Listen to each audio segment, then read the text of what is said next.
Ат ер қанаты. Айгүл бүгін балаларға жылқы жайлы сабақ өткен еді. Сабақ барысында Айнагүлдің аузынан мағынасына орай жылқы деген атау да айтылып жатты. Ат деген сөз де шықты. Қамбар ата түлігі деген де сөз айтылды. Тіпті жылқының жас ерекшелігіне байланысты айтылатын сөздер де айтылмай қалмады. Оны былай қойғанда Айнагүл жүйрікке байланысты айтылатын тұлпар, арғымақ, сәйгүлік деген сөздерді де ретіне қарай қолданып бақты. Айнагүлдің бір мінезі сабақ беру барысында өзінің шәкірттерін тыңдағанды да жақсы көретін. Бұл жолда солай етпек болды. Кенет сыныптың ортасынан Ернар деген бала қол көтерді. Ернар Айнагүлдің сүйікті шәкірттерінің бірі еді. Сондықтан ба өзін еркін ұстайды. Кейде апайына аздап еркелеп қоятыны да бар. Ернар бұл жолы салмақты мінезбен орнынан тұрды да: «Апай», деді, «сіз бізге бүгін сабақты жылқы туралы біраз мағлұмат бердіңіз. Сіз біздің ата-бабамыздың асауды ерттеп мінгенін, сол асауды ерттеп мінгенінде тақымы бір сәт босамаған халық екенін жеткіздіңіз. Әйтсе де көкейімде бір сұрақ тұр.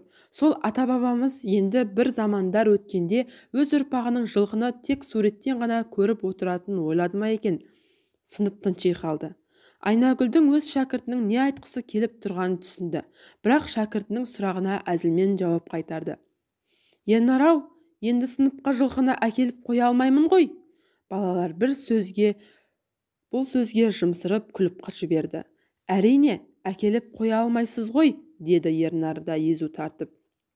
«Тек сіз әңгімелеп жатқанда осы ойлар басыма келді.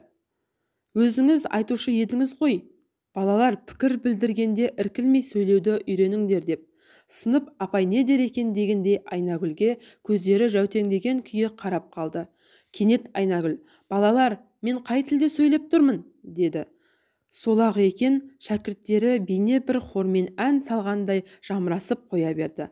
«Қазақ тілінде сөйлеп тұрсыз, апай, өзіміздің ана тілімізде сөйлеп тұрсыз». Айнагүл балалардың «өзіміздің ана тілімізде сөйлеп тұрсыз» дегеніне толқып қалды. Сондықтан ба «Осыған да шүкірдеңдер, балалар» дегенді айтқанда Айнагүлдің даусына діріл араласып кеткендей болды. Біздің тіліміздің осы заманға келіп жетіп отырғанына да шүкіршілік ету керек.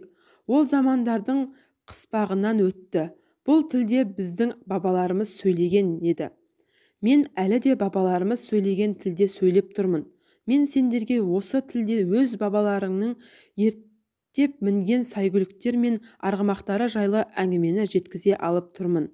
Мен осы әңгіменің ішінде ат ер қанаты деген сөзді бірнеше мәрте қайталаған едім. Енді сендер менің осы әңгімемнен тұмардай ғана ой түйіп көкірек көздеріңе сыйғызып ұстай аласыңдар. Сендерді келешекте жетелейтін ұшқыр қанат сол болмақ», деді Айнагүл. Сынып тым тырыс қалды. Олар мынау сан сапарлық ақпараттар тоғысы орын алған заманда апай айтқан оймақтай ойды сол тасқынның арасында жоғалтып алмай қасиетті тұмардай қорғаныштап жүрейікші дегендей ойлап қалған еді.